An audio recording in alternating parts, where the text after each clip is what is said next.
George, go ahead. Yeah, Mike. Hi, George. Hi. How tough is it to prepare when you're in the pros and you're coaching in the pros? You know, you're 3 days before Christmas, and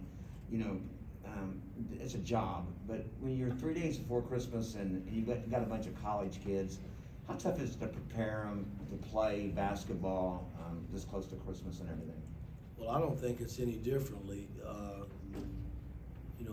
If you got your team in position, you're playing for something.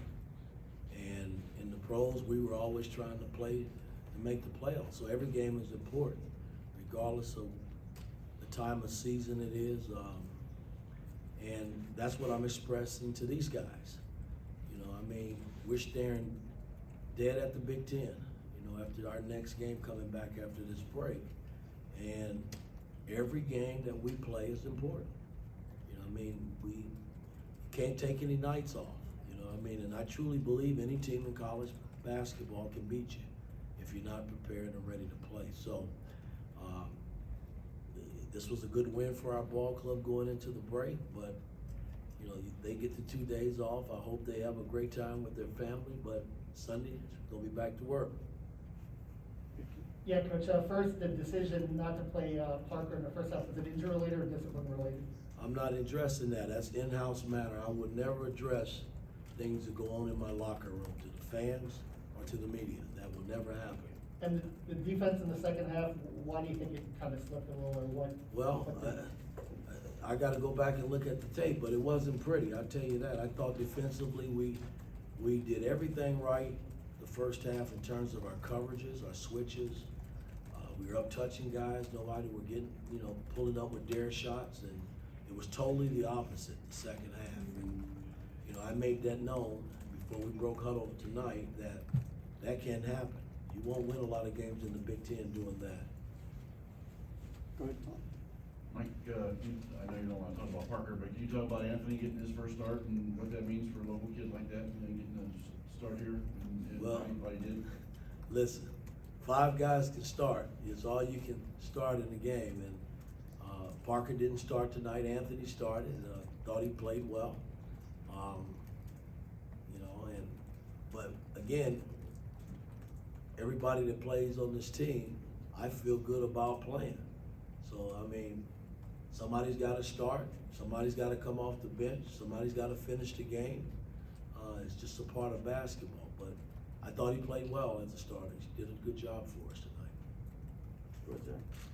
Trace talked about this race. I remember talked about it a lot in the preseason. You challenging him, and that being a real point of emphasis of you just saying, we need you to score, we need you to be confident shooting the ball, we need you to be confident looking for your own offense. How tough has that been for him at times when he's playing against a volume guy like Trace, and how have you seen him really kind of carve out that offensive role for himself? This is Race or Trace? Race. Well, again, he's a senior, man. He's been around, so I went through the system as a college player. I think as you grow in college as a ball player, you expect things. You expect the older guys to do things at a higher level, and he's been around a while. So, when I took this job, he was one of the first guys I sat down and told him what I expected. The fact that he had played, a number of years in college, hey, expectations are high. He's got to be held a lot higher from an accountability standpoint. I expect a lot from Race and Trace. And Race he's come through, man. He's doing a lot of wonderful things for this ball club. Things that some people thought he couldn't do, when I got here. But he's gotten better because he's put in the work, and that's a testament to him. Go ahead, Brett. Mike, you're 12 games in right now. Is the learning curve of this team where you want it to be? Well, again, I think, as we go game by game, practice by practice, there's always going to be a learning curve. These guys hadn't been together that long. And surely, they hadn't been together long with me, and vice versa. So, it's a learning process for me every day, dealing with this unit. And I don't mean that in a negative way. They've done everything I've asked them to do. I've been pushing and yelling and, patting them here and there, and hey, it's just a part of, what we do as coaches. But I'm excited about where we are as a team, knowing that there's still a long way to go when we're talking about the big picture. Jim? Mike, turnovers are always something that we seem to talk about, and this team, Darren Horn's teams that's one of the things they focus on. But at the end of the first half, you guys only had 5, but the second half, I think it jumps to 8.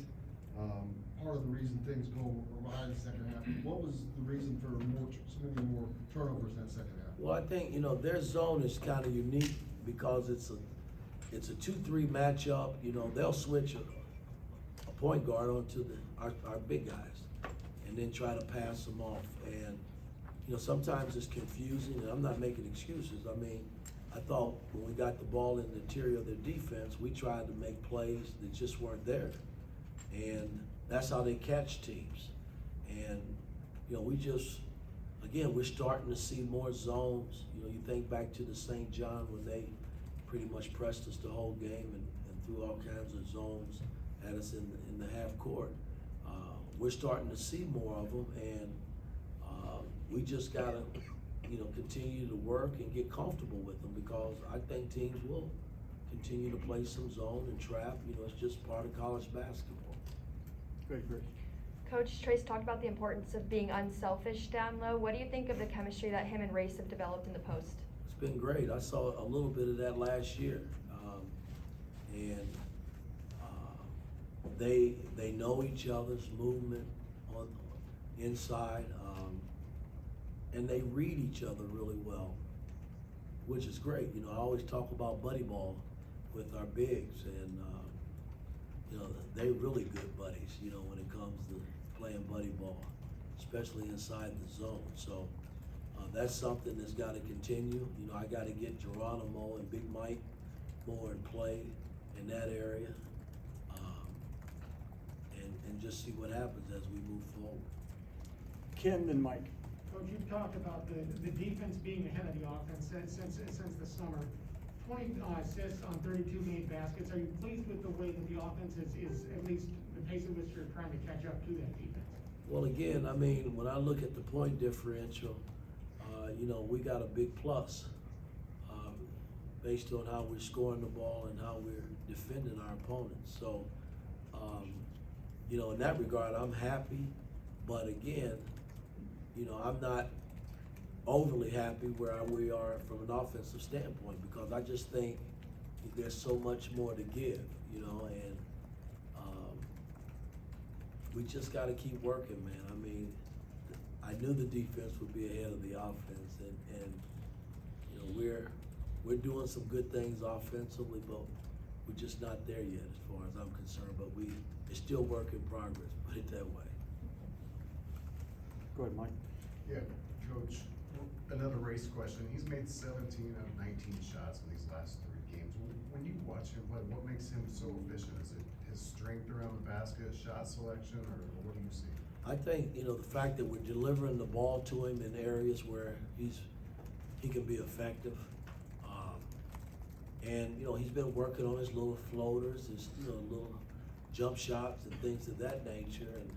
And again, he stepped out and shot a 3 tonight. I don't mind him shooting 3s. You just got to get comfortable, shooting them and making them. But he's been so effective for us, around the bucket. And the fact that we work on it every day in terms of delivering the ball down low to all our bigs, because that's where our strength as a team is. So I'm just happy for him, man, because he's worked, and like I said, there were a lot of things when I got here that people said he couldn't do, and he's defeating all the odds. He's doing a lot of great things for our ball club. He really is. Last question, Dustin. I actually had a question on Race as well. How much of its success is how he's moving without the ball? You mentioned him playing off of Trace, but it seems like he's in motion a lot. He's not necessarily just standing with his back to the basket. How much do you think that's helped him? Race or Trace? Race. Yeah. Well, I think the unique thing, I'm letting Race bring the ball up the court and try to make plays in that regard. I didn't box him in a box when I got here. You know, I tried to make everybody comfortable. It's gotta be that way, you know, because you're gonna get caught throughout the course of a ball game where you gotta make a play with the basketball. And he's comfortable in that area. And he's comfortable in making plays, you know, around the rim. I mean, you saw that, again tonight. So, again, I can't praise him enough. You know, he just gotta continue to work and hopefully he'll grow and get even better. I mean, that's how you get better as an individual player and in terms of helping us win ball games. So I'm pleased with what he's done. Okay. That's That's it. Thanks. Happy holidays to everybody. Have a good holiday. Merry Christmas.